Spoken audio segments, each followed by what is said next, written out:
पराक्रम का बोझ अपने कंधों पर उठा रखा है। ऐसा मेरा प्रिय मित्र जितेंद्र हेरवार जी, जितेंद्र जाटव जी। मैं समस्त मंच पर विराजमान सभी अतिथियों का, अपने स्वजनों का, जाटव समाज के सभी बंधुओं का हृदय से अभिनंदन करता हूं और अभिनंदन करता हूं पूरे पिछोर विधानसभा से आए हुए सभी जाटव समाज के सभी भाई बहनों का, सभी नौजवानों का, और पिछोर में और पूरे ग्वालियर चंबल संभाग में जो श्रीमंत की लोकप्रियता है, लगता तो है कि एक समाज का सम्मेलन है, लेकिन महाराज ये तो ऐसा लग रहा है कि पूरे संभाग का और सभी जातियों का सम्मेलन है। मैं सभी क्षेत्रवासियों का हृदय से अभिनंदन करता हूं, आपका स्वागत करता हूं, आपको आभार भी व्यक्त करता हूं। साथियों, हम जब जब भी महाराज की दहलीज पर गए और हमने जो मांगा वो हमने महाराज से पाया। हमारे क्षेत्र का विकास, हमारे क्षेत्र की प्रगति, हमारी समाज की उन्नति, हमारा जन कल्याण के कार्य, ये सब हमको विदित है, लेकिन एक जानकारी आपको नहीं है। हमें ये पता नहीं है कि महाराज साहब ने जाटव समाज का विकास और प्रगति के साथ साथ राजनीति में किस ऊंचाइयों तक ले जाने का काम श्रीमंत महाराज ज्योतिरादित्य सिंधिया जी ने किया है। मैंने इतिहास पढ़ा है, मैंने कैलाशवासी महाराज माधवराव सिंधिया जी के आदर्शों पर चलते हुए, उनके पद चिन्हों पर चलते हुए, उनकी विकास की राजनीति, उनकी प्रगति की राजनीति और उनके समाज कल्याण को भी मैंने बुजुर्गों से सुना और मैंने देखा है। महाराज, एक बार जब महाराज ने राजनीति में कदम रखा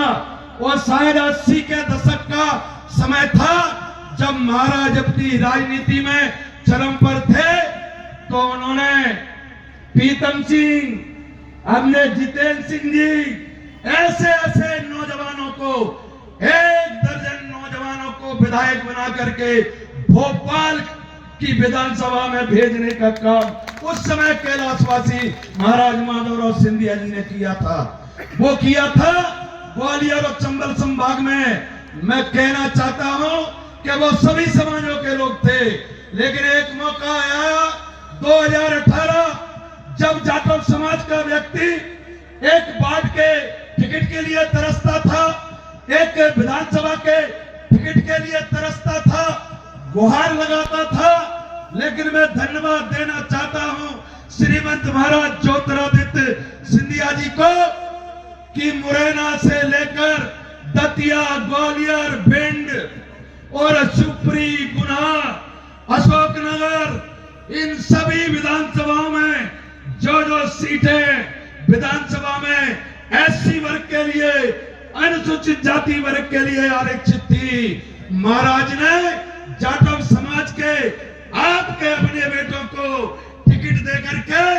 अपनी मेहनत पर, अपनी तपस्या पर सभी को विधानसभा में भेजने का काम श्रीमंत महाराज साहब ने किया है। साथियों, मुरैना से कमलेश जाटव, भिंड से रणवीर जाटव, दतिया से रक्षा सिरोनिया और ग्वालियर जिले से, डबरा से इमरती देवी और शिवपुरी जिले से आपका अपना बेटा जसवंत जाटव और गुना से, अशोकनगर से, सभी जगह से महाराज ने जाटव समाज के बेटों को केवल जनप्रतिनिधि बनाया, राजनीति के माध्यम से सेवा करने के संकल्प के साथ यहां से लेकर रायसेन जिला तक, उधर आपका इंदौर में अनुसूचित जाति के लोगों को आगे बढ़ा करके एक कीर्तिमान रचने का काम किया। मैं कहना चाहता हूं कि कैलाशवासी महाराज ने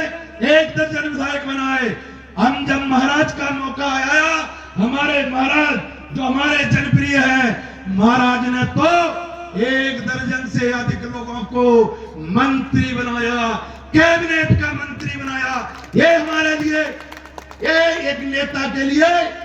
बहुत बड़ा काम होता है। अगर इस कार्य को कोई संभव करने की क्षमता अगर कोई रखता है तो हमारे अपने परिवार के मुखिया हमारे महाराज ज्योतिरादित्य सिंधिया जी की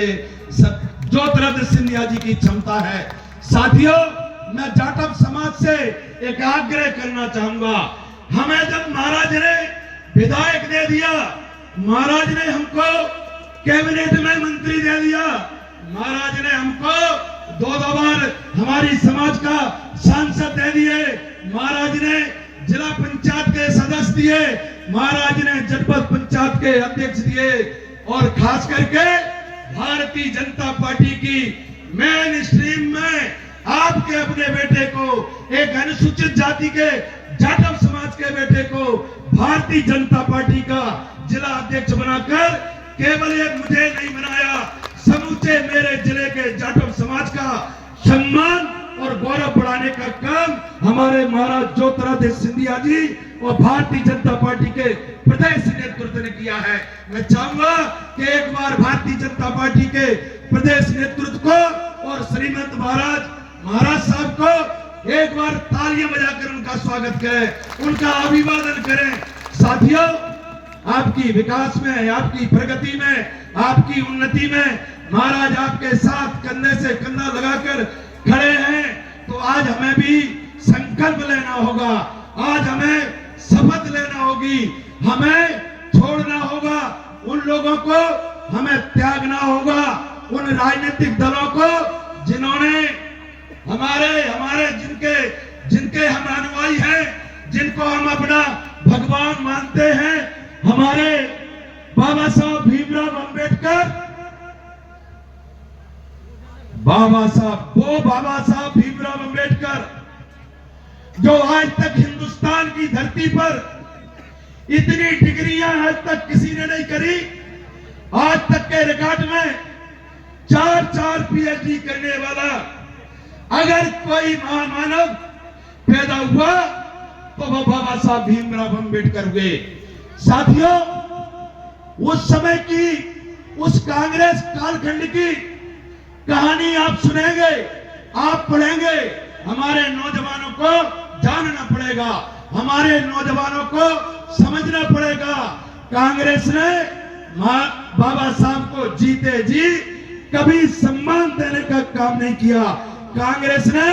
जब भी मौका मिला बाबा साहब को अपमानित करने का काम मिला। एक बार आजादी के बाद जब समूचे हिंदुस्तान में लोकतंत्र के चुनाव हो रहे थे, लोकसभा के चुनाव हो रहे थे, तो समूचे देश की सभी दलों ने बाबा साहब का सम्मान किया,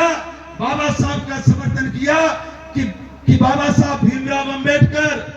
जिस लोकसभा से लड़ेंगे, भारत का कोई भी दल,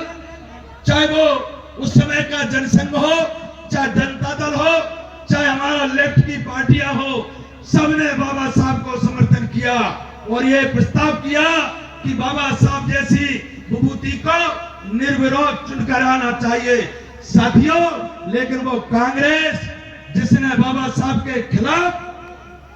उसी समाज का एक व्यक्ति को कांग्रेस से चुनाव लड़ाया, वो चुनाव केवल लड़ाई नहीं, उस समय के प्रथम प्रधानमंत्री पंडित जवाहरलाल नेहरू ने गांव-गांव में जाकर के, गली-गली में जाकर के बाबा साहब के विरोध में और बाबा साहब को चुनाव हराने का काम किया। क्या हमें उस कांग्रेस को गले में डालकर चलना चाहिए जिसने हमारे महामानव का अपमान किया है? साथियों, वो कांग्रेस की लगातार देश में सरकार बनी रही,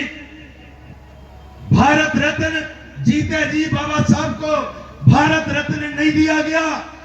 जब भारत रत्न जैसा